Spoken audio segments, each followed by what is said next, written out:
Proverbios capítulo 19 versículo 8 dice lo siguiente: adquirir sabiduría es amarte a ti mismo.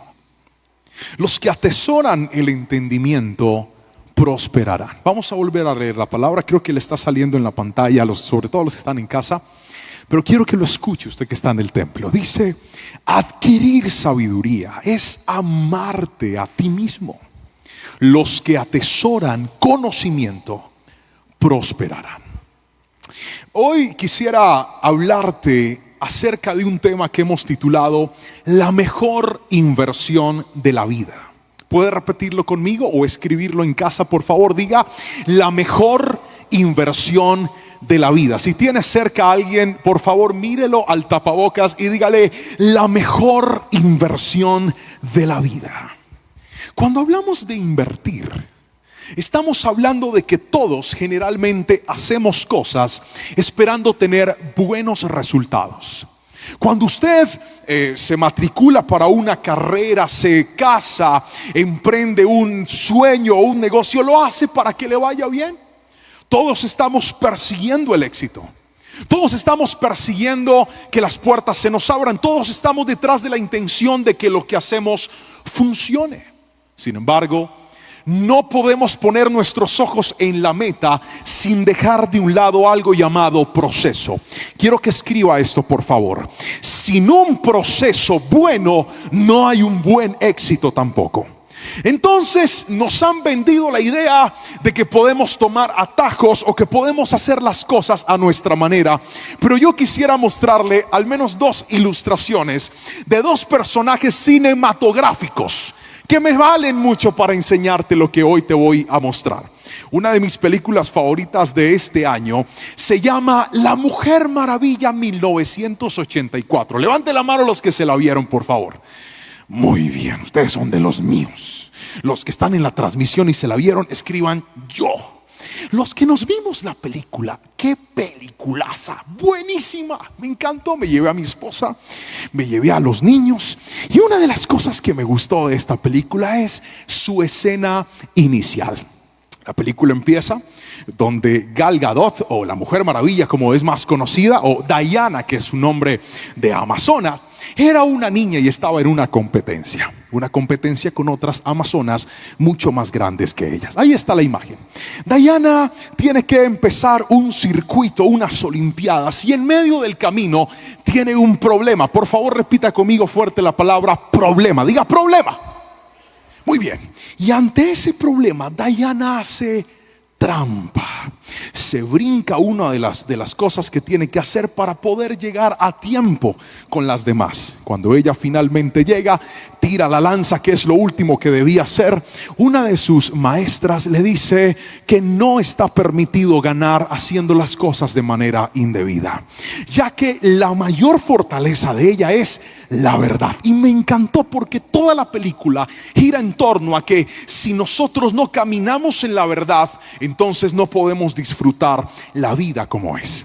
El otro personaje no es tan técnico como Diana. Mírenlo, de pronto algunos lo han visto. Tiene un nombre particular, se llama Chick. A ver, ¿me lo puede poner por favor el de la pantalla? A ver si me encuentran ahí al otro personaje. Este lo conocí por mi hijo Jerónimo. Ahí está, mírenlo. ¿Cuántos se vieron Cars? Levante la mano. Los que ahí sí se levantaron más la mano. Algunos dijeron: pastor, me la vi de peladito. Yo me la vi con mi hijo. De hecho, sus 2 primeros años, todos los regalos, toda la ropa, todo tenía que ser de McQueen. Pero Chick es un personaje interesante en esta película. Al final de Cars 1, Chick termina ganando la carrera. Se gana la Copa Pistón. Es el ganador. Pero lo particular es que aunque gana la carrera, no gana siendo el más popular, y tampoco logra el éxito, porque en esta ocasión Chick gana, pero escuche bien, gana porque McQueen decide hacer lo correcto en medio de la competencia. Y entonces aparece una realidad que hoy quiero enseñarte, y es que para poder alcanzar el éxito debes respetar los procesos previos al éxito. Yo creo que Dios ha preparado para ti ti un futuro maravilloso. Gracias por ese amén que está sonando ahora. Yo creo que Dios ha preparado para ti cosas maravillosas, pero tienes que entender que mientras no respetes los procesos antes de tu victoria, la victoria no te va a saber a nada. Porque el que llega a la meta sin hacer un buen proceso, la meta lo puede hundir otra vez. Y no estás aquí para retroceder y para perder el tiempo. Estás aquí para crecer en tu vida y para alcanzar lo que Dios preparó para ti, pero haciendo las cosas de manera correcta. Y hoy quisiera presentarte 3 cosas que son inversiones que debes poner en tu vida para que puedas caminar en un proceso correcto y de esa manera alcanzar la bendición que Dios tiene para ti. Lo primero que te quiero enseñar, la mejor inversión de la vida. En primera instancia, por favor, escríbalo. Usted que está en casa y si está tomando nota en la iglesia, también hágalo. Adquiere sabiduría. ¿Puede repetirlo conmigo, por favor? Diga: debo adquirir sabiduría. Proverbios capítulo 19, versículo 8. Vamos a leer lo que dice la palabra de Dios ahí. Proverbios capítulo 19, versículo número 8. Dice la palabra de Dios de la siguiente manera: adquirir sabiduría es amarte a ti mismo. Ahora, ¿qué es sabiduría, pastor? Sabiduría es el resultado de una íntima relación con Dios. Sabiduría es poner la voluntad de Dios por encima de tus deseos. Tú desarrollas sabiduría cuando entiendes que vale más hacer la voluntad de Dios que suplir tus deseos. Levante la mano el que alguna vez, por suplir un deseo, y ese deseo iba en contra de la voluntad de Dios, se metió en un problema. Yo soy el primero en levantar la mano. Gracias por su honestidad. En ese momento el deseo te dice: hazlo, que la vas a pasar bien, te vas a sentir bien, te va a gustar. Pero cuando llega la hora de pasar la factura, puedes perder cosas supremamente valiosas. Por eso la sabiduría existe en el corazón de las personas que, aunque tienen anhelos y aunque tienen deseos, han entendido que hay 2 formas de lograr las cosas en la vida: saltándome la voluntad de Dios o caminando en la voluntad de Dios. La sabiduría te aterriza y te recuerda que es importante caminar en una vida donde el temor a Dios esté incluida en ti.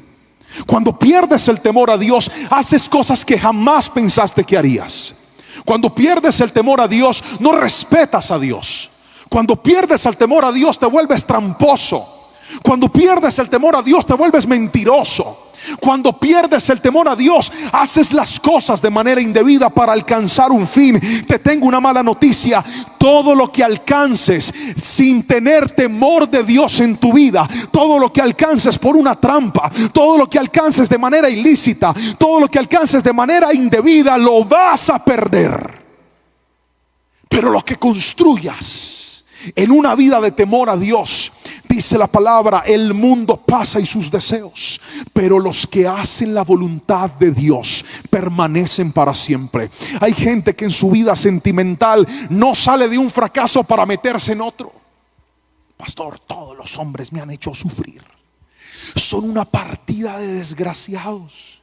Yo tengo las fotos de ellos guardados, ya los he mandado por correo a Laura en América para que los pasen allá, pasen a todos los desgraciados.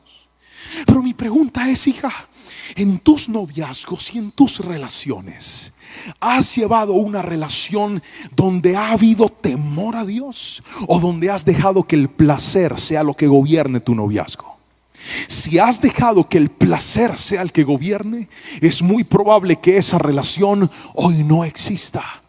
Porque todo lo que el pecado toca lo destruye. Alguien tiene que escribir eso: lo que el pecado toca lo destruye. Por eso la sabiduría es tan importante, porque la sabiduría te lleva a decir: esto agrada a Dios o esto no agrada a Dios. Si esto agrada a Dios, lo voy a hacer. Si no agrada a Dios, entonces no lo voy a hacer. Parecería obvio, pero tomar decisiones que honren y agrade a Dios es la clave para tener una vida de bendición.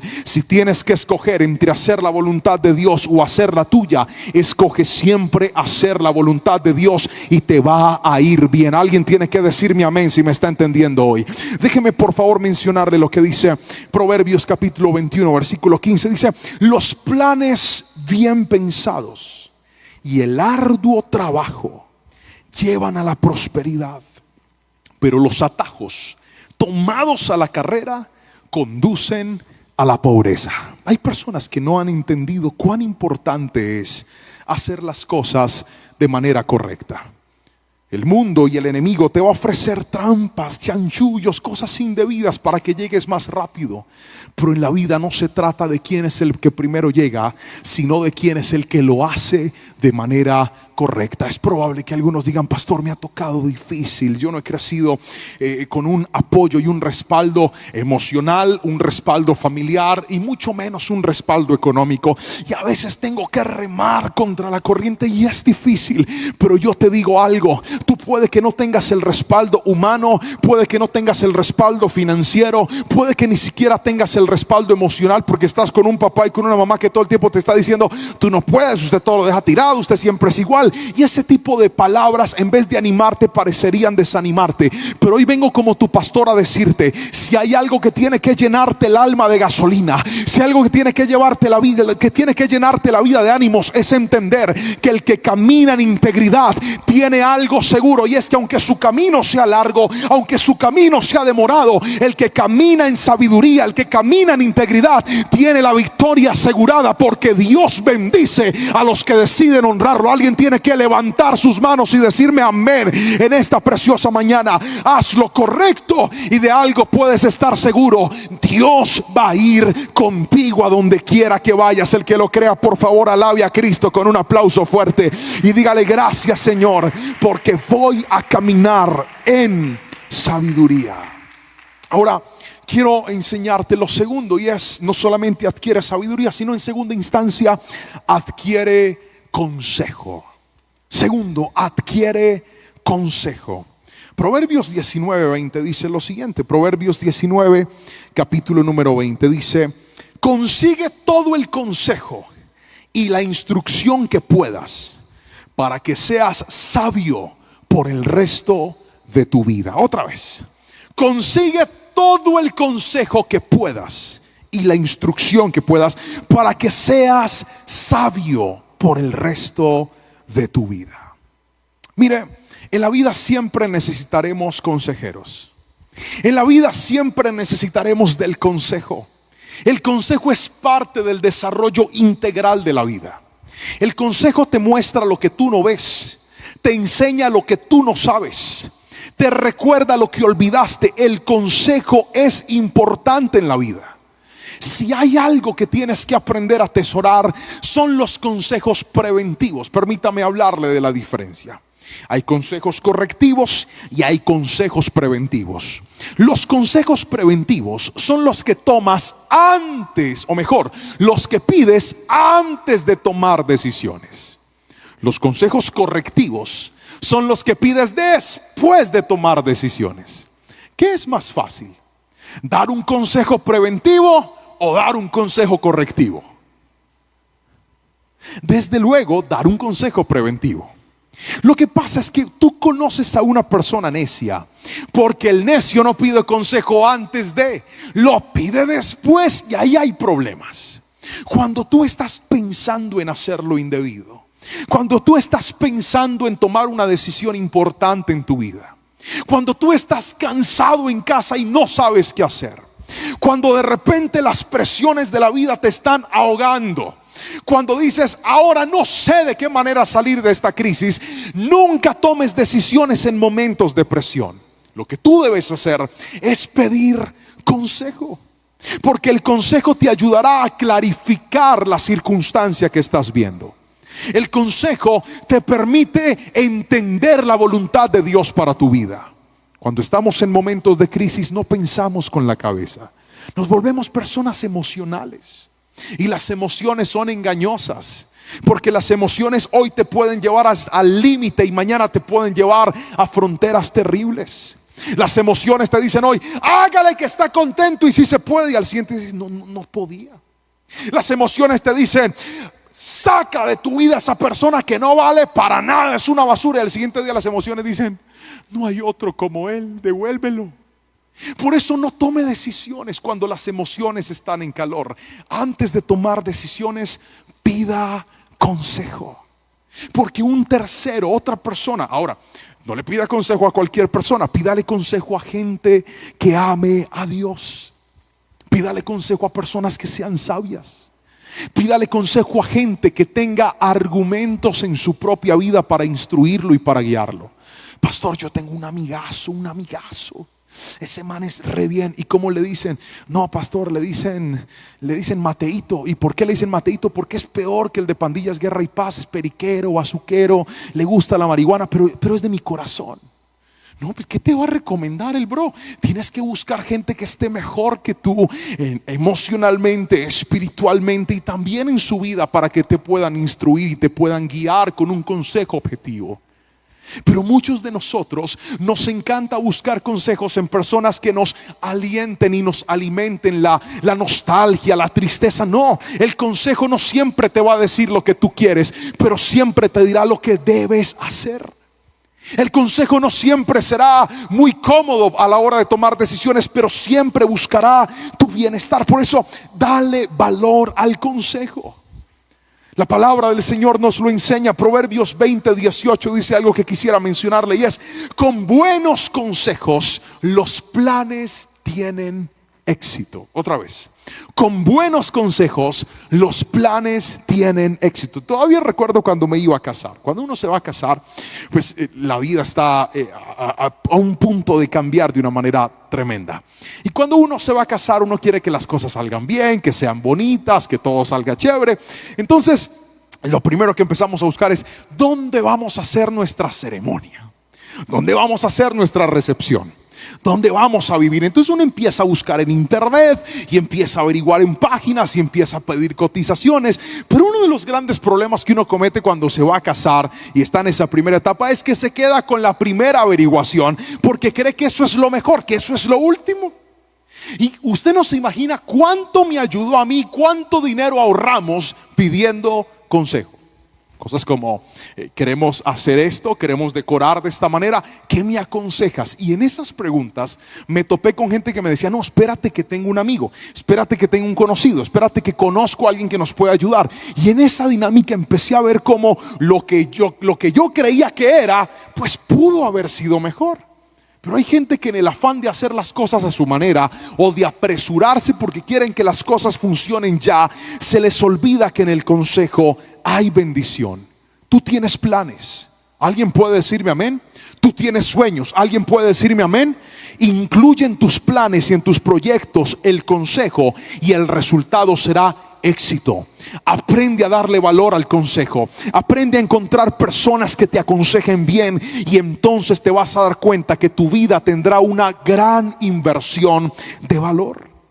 Pero déjame mostrarte lo tercero y último que debes invertir en tu vida. No solamente debemos adquirir sabiduría, no solamente debemos adquirir consejos, sino tercero y último, adquiere conocimiento. ¿Puede repetirlo conmigo? Los que están en casa, escríbalo por favor. Diga: conocimiento. Debemos adquirir conocimiento. La cita principal que le estaba leyendo dice lo siguiente: los que atesoran el entendimiento prosperarán. Otra vez, los que atesoran el entendimiento prosperarán. Hace poco leí un artículo que hablaba acerca de lo que venía para el mundo. Expertos sociólogos empezaron a hacer sus diagnósticos, y entre tantas cosas que decían, referían cosas como, por ejemplo, que en el futuro las oficinas de muchos establecimientos laborales van a desaparecer. La gente probó en el 2020 que se puede trabajar desde la casa, que se puede estudiar desde la casa, que se puede comprar desde la casa, que se puede vender desde la casa. Las casas en el futuro tendrán una oficina integrada, un lugar con un sonido aislado, un sonido que no tenga problemas con el ambiente, una navegación de internet óptima y recursos para poder laborar desde casa. Sin embargo, este escrito también decía una verdad, y es que las contrataciones laborales no se van a hacer tanto por el estudio, la universidad que las personas tengan, sino la aplicabilidad o las habilidades que tengan ciertas personas. Y con esto, aquella revista no estaba refiriendo de que la gente no necesitara estudiar, no. Lo que estaba diciendo es que si tú realmente eres bueno en algo y sabes hacer algo bien, pues puedes aplicar para ciertas funciones.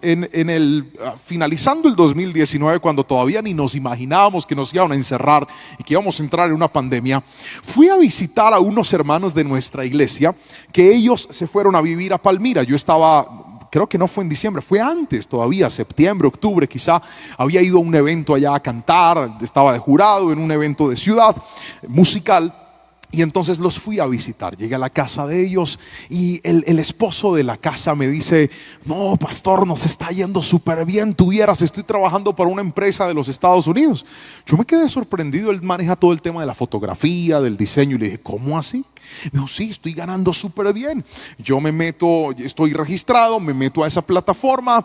Ahí suben una cantidad de trabajos que la gente requiere, diseños. Y entonces yo me meto y yo decido qué voy a hacer. Tengo un plazo para entregarlos, los mando y me pagan por eso.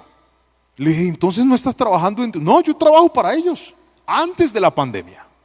Y le dije: ¿y mandaste hoja de vida? No, yo simplemente me registré, me hicieron un examen, me hicieron una prueba, apliqué y empecé a ganar y me está yendo muy bien. Nos estamos pagando muchas cosas en nuestra casa, estamos, gracias al Señor, en óptimas condiciones. Eso fue mucho antes de la pandemia. Hoy por hoy hay muchas empresas y muchas organizaciones que ofrecen servicios parecidos. Si alguien es realmente bueno en algo, tendrá oportunidades para salir adelante en la vida. Pero cuando te hablo de atesorar conocimiento, ¿en qué me quiero concentrar hoy? Quiero que escuches esto. Entre mejor seas y entre más sepas en aquello que te gusta, más oportunidades tendrás en la vida de alcanzar y ser grande en tus sueños y en tus proyectos. Hay gente que es conformista. Hay gente que es perezosa. No les gusta leer, no les gusta investigar, no les gusta repasar, no les gusta estudiar. ¿Qué músico puede ser un gran músico si no practica? ¿Qué actor puede llegar a ser un gran actor si no practica? ¿Qué abogado llegará a ser un gran abogado si no le gusta leer?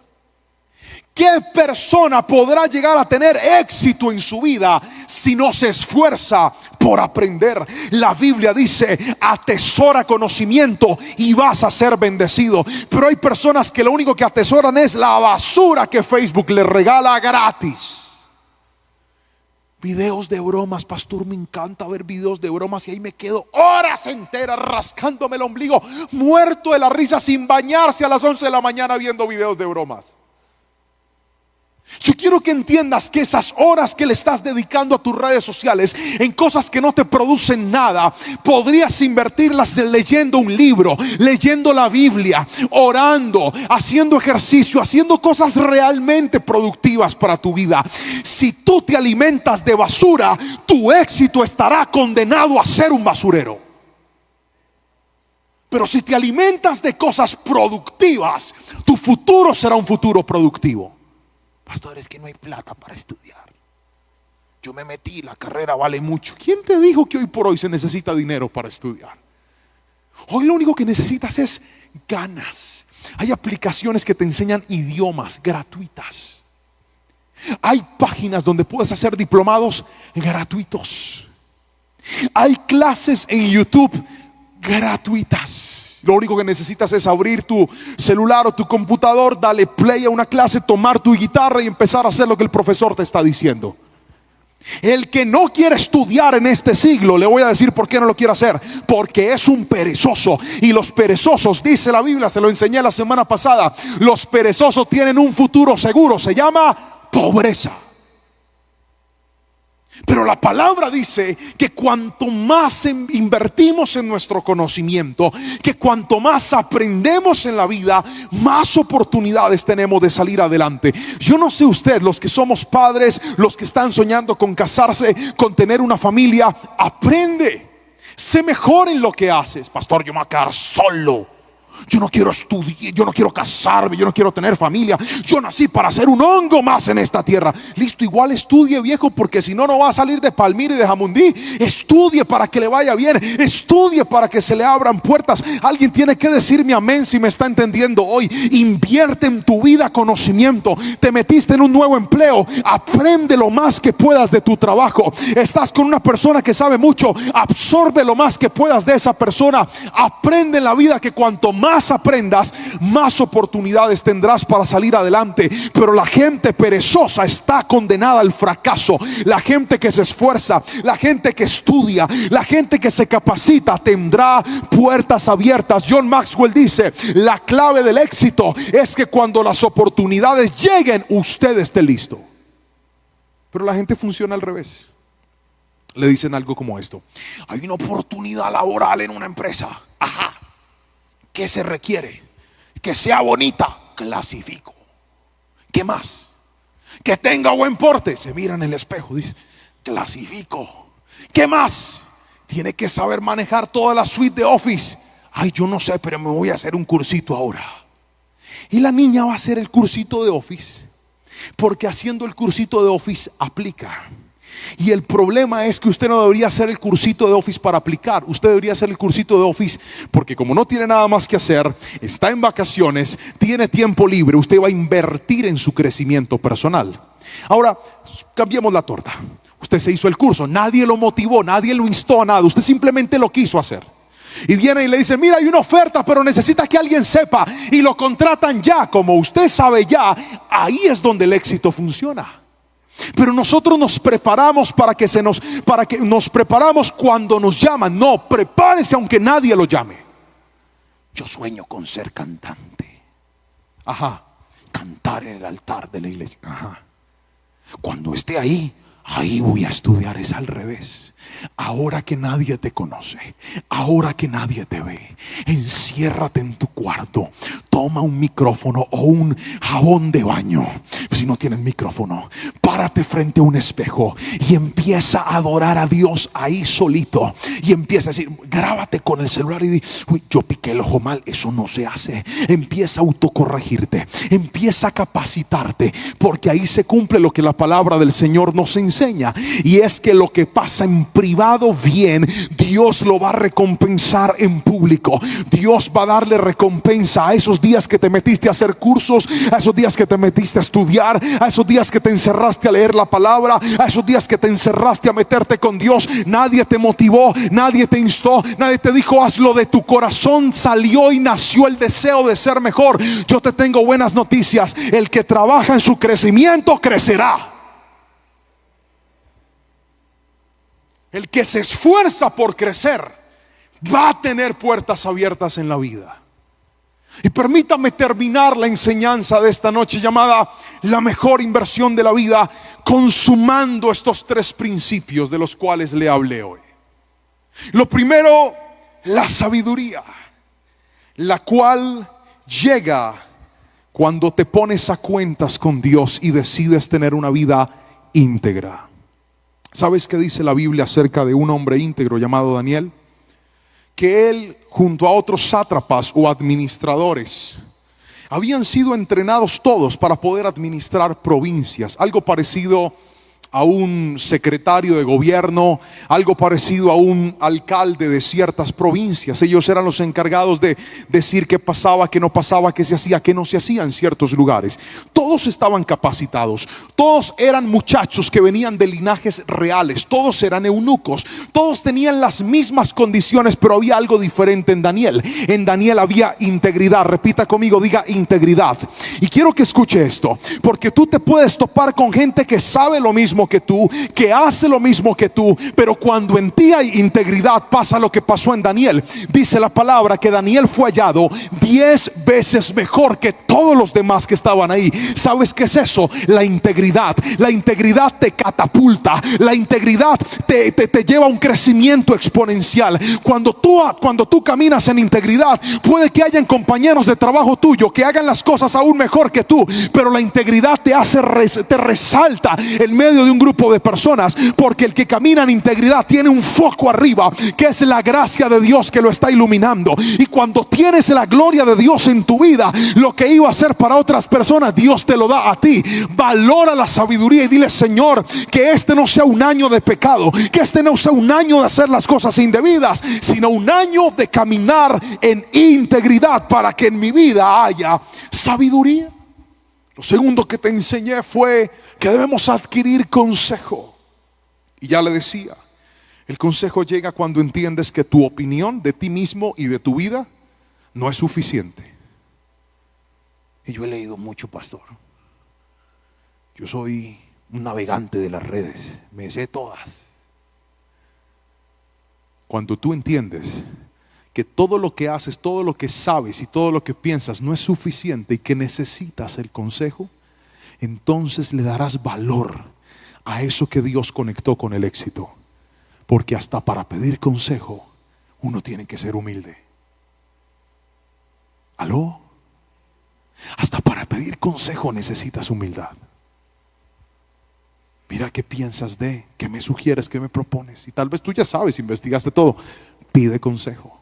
Hay momentos donde el consejo te dice: eso que estás tratando de hacer, eso es. Tómalo como una respuesta de Dios y dale valor al consejo. Y lo último que te enseñé es conocimiento. El conocimiento llegará cuando renuncies a la pereza. El conocimiento llegará cuando renuncies a la improductividad.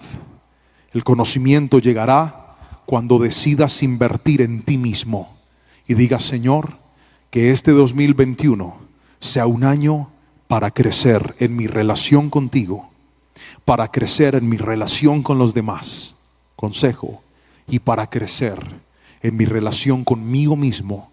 Voy a meterle a mi vida cosas que realmente tengan valor, y entonces, con toda seguridad, tendrás un tesoro reservado en tu futuro. Yo quisiera orar y quisiera terminar este momento pidiéndole a usted que está aquí en la iglesia y a aquellos que están conectados, que podamos hacer de esta oración no solamente una oración, sino un compromiso con Dios, de poder invertir correctamente en nuestra vida, nuestro tiempo, de invertir correctamente nuestros recursos, de invertir correctamente la vida que Dios nos da. Yo creo que tienes un futuro por delante maravilloso. Gracias por ese amén. Dije, creo que tienes un futuro por delante maravilloso. ¿Alguien puede decir amén? Creo que hay un futuro maravilloso para tus hijos, creo que lo hay. Pero mi pregunta es, de estos 3 recursos que te acabo de mencionar, ¿cuál tienes? ¿Cuál te falta? ¿Y cuál has descuidado? ¿No será que decidiste buscar conocimiento? Y no está mal. Hace un rato te dije que era necesario. Te metiste en la universidad, en tu estudio, porque quieres mejorar, quieres ser el mejor en lo que haces. No está mal. Pero te olvidaste de la sabiduría. Ahora hay tanta universidad que no hay tiempo para orar. Ahora hay tanta universidad que hasta tus amigos te invitan a hacer cosas indebidas y vas, porque no hay temor de Dios. ¿No será que te llenaste de tantos consejos, pero buscaste los consejos en lugares indebidos, inapropiados? Ahora tus consejeros de cabecera son gente que en vez de acercarte a Dios, te aleja de Dios. ¿No será que decidiste crecer, pero sacaste a Dios del programa? ¿No será que te volviste muy bueno, muy popular, muy hábil, pero te olvidaste que todo lo que haces, que todo lo que tienes y que todo lo que logres y lograrás es porque Dios es bueno? Sabiduría es entender que si Él no ocupa el primer lugar en mi vida, todo lo que yo construya se puede perder. Vamos a poner a Dios primero. ¿Alguien puede decirme amén? Vamos a poner a Dios primero y vamos a decirle: Señor, en esta relación tú irás primero. En esta carrera tú irás primero. En este sueño tú irás primero. En mi matrimonio tú irás primero. En mi trabajo tú irás primero. En todo lo que hagas, pon primero a Dios, porque eso es sabiduría y ahí hay bendición. Por favor, colócate sobre tus pies y vamos a...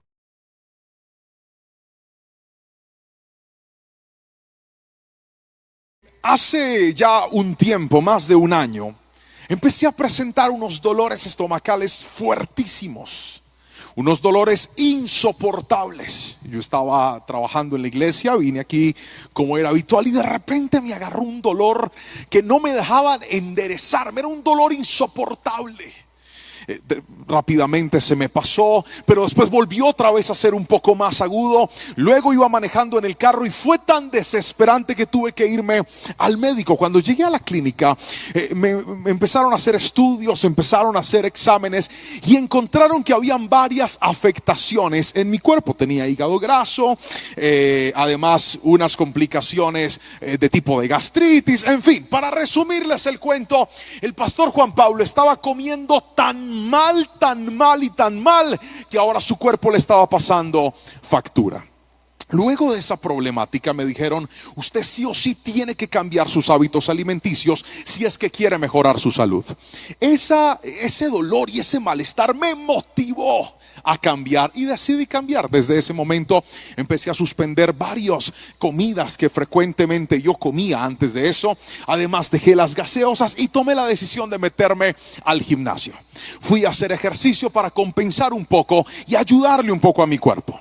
Desde ese momento y hasta ahora, aunque no ha sido siempre, puedo decirles que empecé algo y hasta el momento lo he podido seguir haciendo. Hay muchas cosas en la vida en donde generalmente en momentos de crisis, de preocupación, de ansiedad, de emoción, de alegría, tomamos la decisión de hacer. Sin embargo, aunque empezamos cosas, no las terminamos. Quisiera que por favor piense en la pregunta que le voy a hacer. ¿Dónde estaría usted hoy si hubiera terminado todo lo que en algún momento en su vida decidió empezar? ¿Dónde estaría usted hoy si no hubiera aplazado, postergado o detenido buenas decisiones que tomaste en el pasado? El gran problema de muchos de nosotros no es tomar decisiones importantes. El gran problema es que no las mantenemos. Y mientras que no mantengamos las buenas decisiones, entonces no tendremos cambios relevantes. Alguien tiene que escribir eso. Si no mantengo buenas decisiones, nunca tendré cambios relevantes. Permítame por favor llevarlo a la palabra de hoy, y con esto le voy a dar el título de esta enseñanza. Pero leamos lo que dice Eclesiastés capítulo 7 versículo 8. Eclesiastés capítulo 7 versículo 8. Dice así la palabra del Señor. Eclesiastés 7:8. Vale más terminar algo que empezarlo. Vale más la paciencia que el orgullo. Y titulé la enseñanza de hoy de la siguiente manera. Le va a aparecer el título en la pantalla de la prédica de hoy: no dejes cosas pendientes. Hoy vamos a aprender por qué es tan importante en la vida terminar lo que empezamos. ¿Por qué es tan importante en la vida no postergar? En la medida que te acostumbres a aplazar y a postergar, entonces caerás en fracasos en tu vida.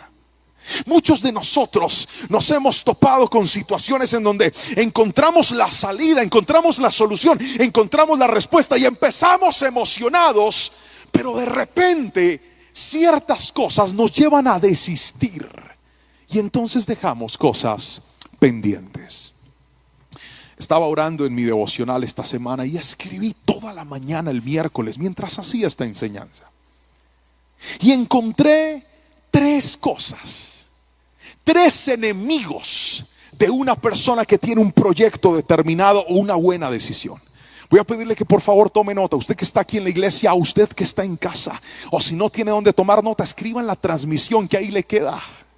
Voy a enseñarle las tres cosas, los tres enemigos de alguien que termina dejando finalmente cosas pendientes. Y los titulé las tres D. ¿Puede repetirlo conmigo, por favor? Levante la mano derecha todo el mundo de esta manera. Diga las tres.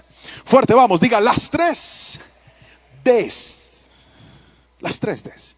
Vamos con la primera, ¿están listos? Primera D, escríbala por favor. El desánimo. Primera D, desánimo. Quiero que tenga toda su atención puesta en lo que hoy le voy a enseñar. La gente toma buenas decisiones, empieza a hacer cosas buenas, pero desiste porque se desaniman. ¿Qué es el desánimo, pastor? Escuche esto. Desanimarse es perder la motivación. Desanimarse es perder la alegría. Desanimarse es perder las ganas de hacer algo bueno. ¿Y por qué? Porque no recibimos o no obtenemos los resultados que esperamos. Decimos cosas como: pastor, es que yo empecé a ponerme juicioso. Tomé la decisión de lavar la loza, de barrer, de recoger el desorden en mi pieza. Y mi mamá, en vez de aplaudirme, más cantaletea. Entonces no me valoran. Por lo tanto, ¿para qué sigo haciendo algo bueno si no están remunerando, no están celebrando, no están agradeciendo lo que yo estoy haciendo? El desánimo también llega cuando usted, ya se lo decía, siente que no lo valoran, o por más de que usted hace muchas cosas, nadie lo nota. Entonces nos desanimamos. Decimos: ¿para qué seguirlo haciendo si nadie está prestándole atención? Nadie. Cuando algo hago malo, ahí sí, pero cuando hago algo bueno, nadie lo hace. Pero quiero que escuche esto. La Biblia nos habla de dos grandes personajes que pasaron por desánimo. Y estos personajes de los que le voy a hablar, entre otras cosas, son personajes supremamente relevantes. De hecho, tan relevantes son que Apocalipsis capítulo 11 nos deja dar entrevisos que muy posiblemente son esos dos hombres de los que le voy a hablar. Uno se llamaba Moisés y el otro se llamaba Elías. Muy importantes para la historia bíblica, tan importantes. Uno era conocido como el profeta del fuego, Elías, y Moisés como el libertador del pueblo de Israel. Súper importantes. Ahora, ¿por qué le voy a hablar de ellos dos? Porque en el relato bíblico me encuentro con que estos hombres también vivieron el desánimo. Dice la palabra del Señor, déjeme hablarle de Elías. En el primer libro de Reyes, capítulo 19, versículo 1 al 10, no le voy a pedir que lo lea, pero quiero que crea lo que el pastor le va a contar. Y si no le cree, léalo para que lo verifique. En ese capítulo nos cuenta de que el profeta Elías se enfrentó con el rey Acab. El rey Acab se había casado con una mujer oriunda de la tierra de Sarepta, una mujer pagana llamada Jezabel. Esta reina pagana había torcido el corazón de los hijos de Dios y había transformado israelitas en sacerdotes de un dios pagano llamado Baal. Ahora, Elías se enfrenta a todos estos profetas, les pide que se encuentren en un monte, hacen un sacrificio cada uno, parten un toro en pedazos, levantan un altar donde poner el toro y dice: vamos a hacer algo. El que le prenda fuego a ese altar, ese será el Dios verdadero. Para los paganos era muy fácil porque Baal, entre otras cosas, era conocido como el Dios del fuego. Así que si era el Dios del fuego, pues tenía que enviar fuego. Todos conocemos la historia, o al menos la gran mayoría sabemos de que los profetas, por más de que se desgastan, el Dios pagano jamás responde. Era evidente que no iba a pasar. Elías, muerto de la risa y luego de burlarse de ellos, le dice: ahora es mi turno. Manda que mojen el sacrificio, que lo llenen de agua, y una vez está mojado, ora al Dios del cielo, el cual evidentemente responde con fuego. El sacrificio se quema, las piedras se queman, y entonces Elías se levanta en medio de una gran victoria diciéndoles: mi Dios es el verdadero Dios. Diga conmigo: victoria. Vamos, grítelo, diga: victoria. Dios lo había respaldado. Pero rápidamente la esposa del rey, Jezabel, lo manda a amenazar. y le dice: que me muera yo si tú no estás muerto en los próximos días. Cuando Elías escucha esa noticia, se llena de desánimo. Es más, ¿sabían ustedes que es un cuadro de depresión en la Biblia? Elías se encierra en una cueva. Dice la Biblia que no quería comer y aún deseaba su muerte. Pero ¿cómo me estás hablando de un hombre que acaba de ver el respaldo, la victoria de Dios, el favor de Dios, y ahora está desanimado? ¿Por qué? Porque aunque hizo cosas buenas, nadie te garantiza que una victoria precede a otra victoria.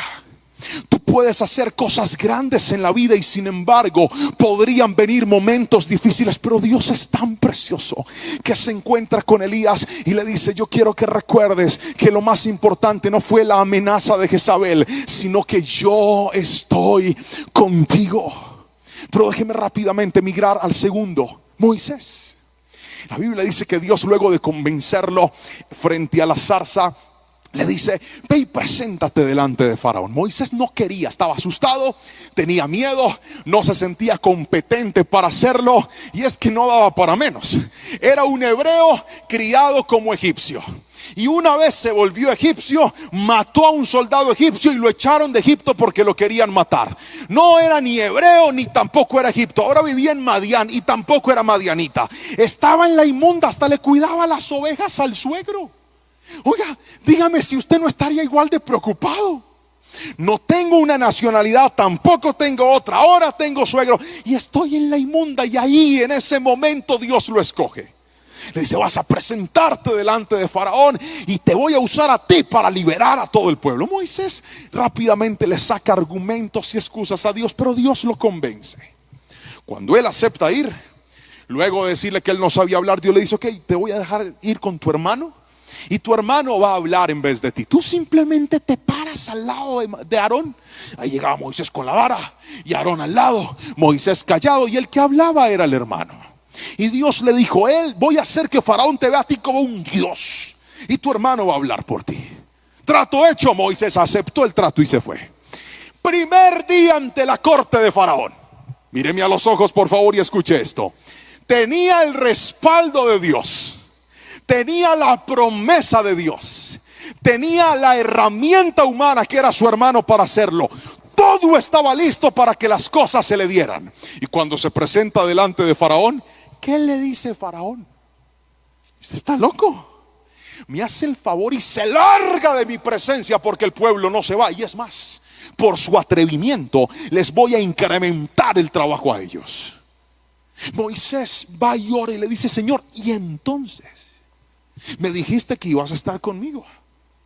Me dijiste que fuera, que me presentara como tú, y las cosas me salieron mal. Quiero que escuche esto por favor, porque cuando veo la historia de Moisés, algo que me impacta profundamente en la vida es que las buenas decisiones, tomar una buena decisión, no significa que el camino sea fácil, o que el camino sea un camino ligero, o que el camino no tenga obstáculos. Nos están preparando para tomar la mejor decisión de nuestra vida y que no hayan problemas. Quiero que me escuches con atención y me mires a los ojos. Puedes tomar la mejor decisión del mundo y te vas a encontrar en el camino con obstáculos. Moisés se encontró con la negativa de Faraón. No una vez, muchas veces Faraón le dijo: no, no, no y no. Pero si tomé la buena decisión, ¿por qué se me cierran las puertas? Porque la negatividad de Faraón estaba formando el carácter de Moisés. Cada vez que Faraón le decía no, algo Moisés aprendía. Aprendía a ser paciente, aprendía a ser persistente, aprendía a insistir en lo que Dios lo había llamado a hacer. Aprendía que aunque era difícil, él tenía que confiar plenamente en Dios. ¿Y sabe cuál fue el resultado? Que en la última plaga, cuando Moisés se presenta delante de Faraón, Faraón le dice: lárgate de mi presencia, no te quiero volver a ver nunca. ¿Y sabe quién respondió? No Aarón, Moisés. Y le dice: no se preocupe, que nunca lo volveré a ver. Y el acto seguido fue la muerte del ejército de Faraón en la mar.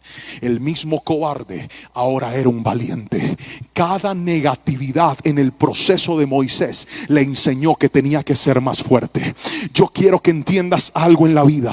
Podrás meterte en decisiones acertadas, pero si se te empiezan a cerrar las puertas, la solución no es esconderte en una cueva. La solución es levantarte y volverlo a intentar. El desánimo se vence volviendo a intentarlo. Alguien tiene que gritar mi amén si me está entendiendo. Pero cuando sueltas las cosas, no solucionas nada. Hay gente que cree que el desánimo se resuelve dejando las cosas pendientes. A ver, dime cómo resolviste el problema. Me desanimé de buscar de Dios, ya no vuelvo a la iglesia. Dime, ¿qué solucionaste? Nada.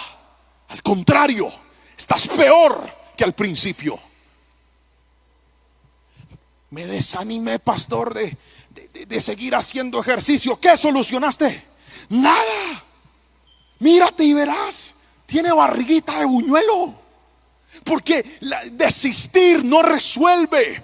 La solución es decir, voy a volverlo a intentar. Yo veo un Moisés que Faraón le cerraba la puerta, y ¿sabe qué hacía él? Volvía otra vez a presentarse. Le decían no, y él volvía otra vez a presentarse. No se puede, y él volvía otra vez a presentarse. Porque Moisés no estaba concentrado en las puertas que se le estaban cerrando. Moisés estaba concentrado en la decisión correcta que había tomado de parte de Dios. Si estás seguro que lo que estás haciendo fue lo que Dios te mandó a hacer, vuelve a intentarlo, porque Dios bendice a aquellos que aprenden a persistir. Si alguien me está entendiendo, quiero que por favor levante la mano derecha y gríteme amén, porque en la persistencia están los resultados. Eclesiastés 11:4 dice: el agricultor que espera el clima perfecto nunca siembra. Otra vez, ahí le va a aparecer en la pantalla. El agricultor que espera el clima perfecto nunca siembra. Si contempla cada nube, nunca cosecha. Voy a volver a repetir el versículo. El agricultor que espera el clima perfecto nunca siembra. Si contempla cada nube, nunca cosecha. Dicho de otra manera, el que se queda esperando que la vida esté fácil para hacer las cosas, nunca logrará nada en la vida. Aquí no se trata de a ver cuándo están las posibilidades. Aquí se trata de confiar en que lo que estoy haciendo es lo que Dios me mandó a hacer, y voy a mantenerme en esa decisión. Y aunque venga el desánimo que puede tocar la puerta, el desánimo se resuelve levantándose y volviéndolo a intentar. Ay, pastor, yo quiero realmente cuidar mucho mi salud, pero yo me descuidé. ¿Cuál es la solución? Vuelva a cuidarse. Pastor, yo antes oraba, estaba bien con Dios, servía a Dios, amaba a Dios, sentía la presencia de Dios, empezaba a orar, adoraba al Señor, me quebrantaba, y ahora no lo siento. ¿Qué hago? Vuelva a orar, vuelva a intentarlo, vuelva a levantarse, coloque la alarma otra vez, lea la Biblia de nuevo. El desánimo se vence volviendo a empezar. Si alguien me está entendiendo, por favor levante la manito derecha y gríteme amén en esta noche. Pero déjeme mostrarle la segunda D enemiga de la gente que todo lo deja pendiente. La segunda D se llama desenfoque. Ya nos va a aparecer en la pantalla. Desenfoque. Segunda D, desenfoque. Los que están ahí en casa, conectados en red, en el culto virtual, escríbalo: desenfoque. Escuche bien, desenfocarse es distraerse. Es permitir que cosas, personas o situaciones logren que dejes de hacer lo correcto, logren que dejes de hacer lo que es bueno, logren que dejes de hacer lo que estabas haciendo de manera correcta. Una persona se desenfoca cuando empieza a hacer muchas cosas. ¿Ha escuchado usted la frase de el que mucho abarca, poco aprieta? Y eso trae desenfoque. Mientras que tú no aprendas a concentrarte en la dinámica de vida que estás, nunca podrás cumplir tus sueños y tus proyectos. Mire, hay gente que le dice que sí a todo. Siempre dicen que sí. Eso trae desenfoque. Otras cosas, quiero que por favor se imagine a alguien que está ahorrando para un apartamento. ¿Está conmigo? La persona dice: voy a comprarme un apartamento, voy a ahorrar para la cuota inicial de mi apartamento por 2 años o por 1 año. Un ejemplo. Usted empieza a apartar un dinero para eso y empieza a ahorrarlo. Deme un ejemplo de cómo esa persona que está ahorrando para ese apartamento podría desenfocarse. Piénselo. Yo le voy a proponer algo. Imagínense que está ahorrando y de repente le llega a su WhatsApp una alerta de al costo que dice lo siguiente: Doña Natalia, una oferta imperdible para usted. iPhone 12 por tan solo 3.999.000 pesos. Si Natalia dice: ay, el iPhone 12 en casi 4, voy y lo compro, y saca el dinero que había destinado para su apartamento y lo compra en un iPhone 12 que no necesita, entonces aparece algo llamado desenfoque. Comprar un iPhone 12 no es malo, pero si yo estoy en un proyecto y estoy en eso, desenfocarme es que permitir que entren a mi vida cosas que en este momento no deberían entrar. Gracias por ese amén pecueca que por ahí voló. ¿Me están escuchando? Hay cosas que en este momento no deberían entrar a tu vida. Hay muchachos que en el mejor momento de su vida espiritual le abren el corazón a relaciones emocionales tóxicas e indebidas. Eso se llama desenfoque. Porque no es malo enamorarse, pero es malo si tú vienes de una ruptura emocional terrible, con problemas sentimentales impresionantes y no te has sanado. Tú no te vas a sanar con una nueva relación. Tú te vas a sanar con la relación primaria, que es la relación con Dios. Si tú aprendes a estar bien con Dios, estarás listo para lo que viene. Pero a muchas personas, ¿sabe qué es lo que les ha matado su vida espiritual, sus proyectos y sus sueños? El desenfoque. Voy a meterme con Dios. Están metiéndose con Dios y tienen un amigo que cada vez que ese muchacho aparece se pega en una desordenada. Mire, estar enfocado es entender de que hay llamadas, hay mensajes que no debo responder. Me estoy explicando con la suficiente claridad. Estoy enfocado, necesito esto. Hay muchachos que no les está importando que sus papás con el sudor de la frente se estén gastando una millonada de pesos pagándole su carrera cada semestre. Porque aunque están invirtiendo en ese dinero, ese muchacho está desenfocado. ¿Por qué? Porque en vez de estar concentrado estudiando, está concentrado en otras cosas que no generan los réditos y los beneficios que debería tener. El desenfoque arruina tus proyectos. El desenfoque es permitir, ya se lo decía, que cosas que no deberían estar, que cosas que no se deberían hacer, que cosas que no me debería permitir lleguen a mi vida. Hay una persona que en la Biblia se desenfocó. Se llama David. La Biblia dice de David lo siguiente. Segundo libro de Samuel, capítulo 11, versículo 1, nos cuenta que estaban en temporada de guerra. Por favor, escriba guerra. Y los que están en la iglesia, digan guerra. Fuerte, digan guerra. Vamos, más fuerte, digan guerra. Y en la temporada de guerra, los reyes salían a pelear. Lo dice la Biblia. Pero ¿sabe qué pasó con David? David no fue a la guerra, se quedó descansando en la casa. O sea, no hizo lo que debía hacer. Y entonces, en ese descanso, se fue a la terraza de su palacio. Se asomó y a lo lejos ve una mujer preciosa, desnuda, bañándose. La codicia en su corazón y finalmente orquesta todo para poder acostarse con esa mujer. Luego ella termina embarazada y para poder resolver el problema, porque el esposo de ella sí estaba en guerra, era un soldado de él.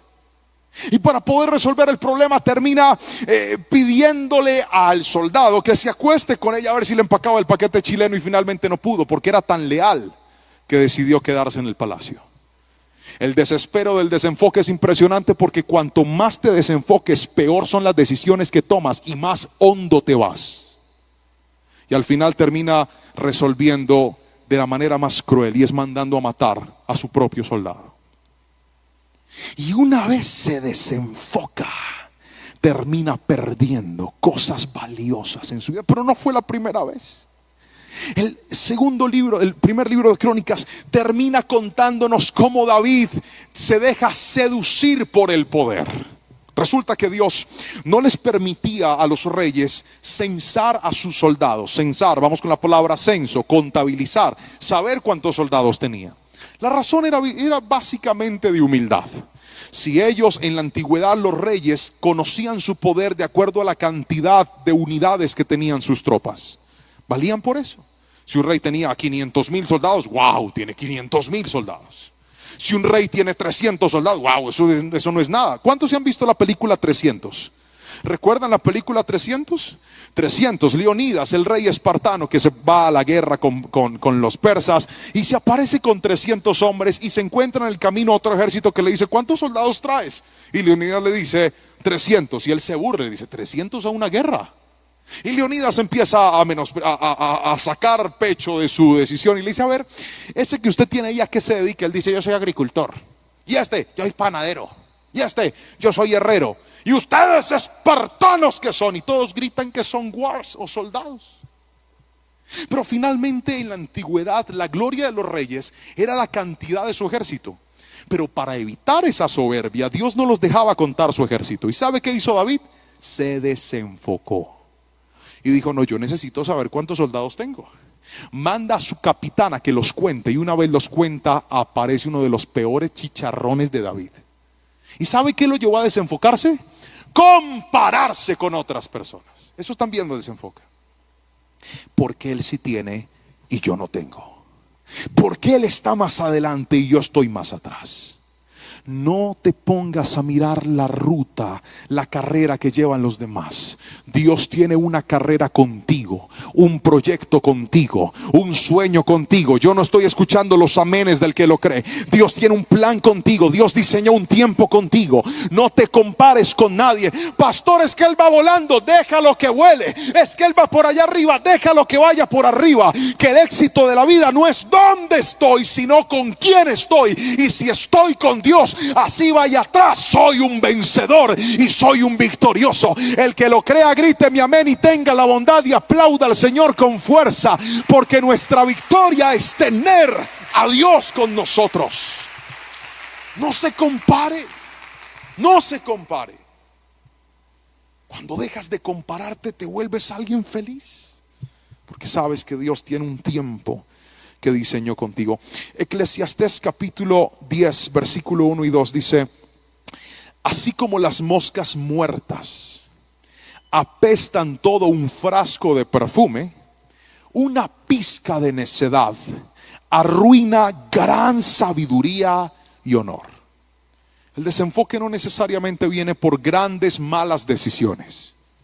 El desenfoque también empieza por pequeñas malas decisiones. Otra vez, el desenfoque empieza por pequeñas malas decisiones. Los que manejan cámaras, creo que todos lo hemos hecho alguna vez. Hemos visto cómo nuestro celular fácilmente podría desenfocarse, y un simple movimiento, toque, acercamiento podría resolver el problema. De la misma manera, hay gente que se ha desenfocado por pequeñas malas decisiones. ¿Sabes?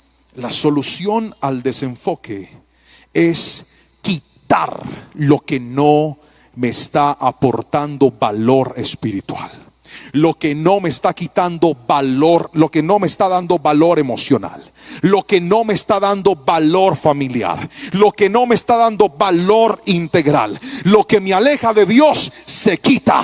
Lo que me aleja de mi familia se quita. Lo que me aleja de la santidad se quita. Lo que me aleja de mi estabilidad emocional se quita. Hay gente que está tratando de enfocarse en la vida con un noviazgo tóxico. Te lo digo hoy de parte de Dios: o lo quitas o seguirás desenfocado. Ay, puedo morir de amor. No, uno no se muere de amor. Uno se muere de malas decisiones. Y a veces la decisión acertada es aprenderte a enfocar. Una vez quitas lo que te estaba dañando, viene la solución a tu vida. Pero muchos de nosotros no hemos aprendido que sin quitar no hay enfoque. Otra vez, ¿quieres enfocarte? Quita lo que te aleja de Dios. Quita lo que te daña. Quita lo que te está arruinando la vida. Pastor, es que estoy durmiendo hasta tarde. Quita eso y levántate temprano. Eso es enfocarse. Deja la pereza y vuelve a estudiar. Eso es enfocarse. El enfoque llega cuando decidimos quitar de nuestra vida lo que no agrada al Señor. Si alguien me está entendiendo, quiero que por favor grite amén o escriba amén. Pero déjeme entrar a lo tercero y último. La tercera D se llama el desorden. Otra vez, el desorden. Hacemos una recapitulación, ¿les parece? 3 Ds. 3 cosas que nos llevan a dejar cosas pendientes. Lo primero se llama el desánimo. Le decía que el desánimo puede aparecer. Todos podríamos desanimarnos. Y debemos entender que aunque tomemos buenas decisiones, podrían aparecer problemas, podrían aparecer dificultades. Así que lo importante no es que viene, sino qué fue lo que decidí. Y si algo no se dio, ¿qué debo hacer? Volverlo a intentar. De eso hablamos en el primer punto. El segundo punto lo llamamos el desenfoque y fue lo que acabo de terminar. El desenfoque es cuando permitimos en nuestra vida cosas que no deberían estar. Cuando aceptamos y le damos importancia y le damos lugar a cosas que no deberían tener lugar en nuestra vida. ¿Cómo se resuelve el desenfoque? Quitando aquello a lo que le di lugar. ¿Me estoy explicando con la suficiente claridad hasta ahí? Por favor dígame amén si vamos bien. Pero déjeme entrar a lo tercero y último y se llama desorden. ¿Qué es el desorden? Escuche esto. El desorden aparece cuando se va la disciplina, cuando se va la intención de hacer las cosas de manera correcta. Una persona disciplinada es una persona que hace las cosas en sus justas proporciones, en los momentos indicados, de la manera correcta. Cuando alguien decide morir al orden, morir a la disciplina, morir a las cosas hechas de manera correcta, entonces aparece el desorden. Quiero que escuche esto, por favor. A mayor orden, mayores resultados en la vida. Por favor, piense en una persona que es ordenada en su vida financiera. Entre más ordenado es, menos problemas económicos tiene. Una persona ordenada financieramente no está reportada en Datacrédito. Una persona ordenada financieramente no tiene problemas de deudas impagables. Una persona ordenada en esta área, usted se va a dar cuenta de que no tiene dificultades en la vida más que los compromisos que debe pagar y si acaso algunas situaciones extras que pudieran presentarse. Pero si es altamente desordenado, quiero que escuche esto por favor, en aquella área en donde usted es altamente desordenado, es la misma área en donde tiene altamente problemas. Así funciona. Desorden igual a problemas. ¿Puede repetirlo conmigo, por favor? 1, 2, 3, diga desorden. Fuerte, diga desorden igual a problemas. Entonces, el desorden es como una bola de nieve. Empieza pequeño y empieza a crecer, a crecer, a crecer hasta que termina arruinando grandes cosas. Nadie se desordena de la noche a la mañana. Usted tenía una vida devocional estable, oraba todos los días, era juicioso, leía la palabra del Señor, pero todo empieza poco a poco. De repente dice, mañana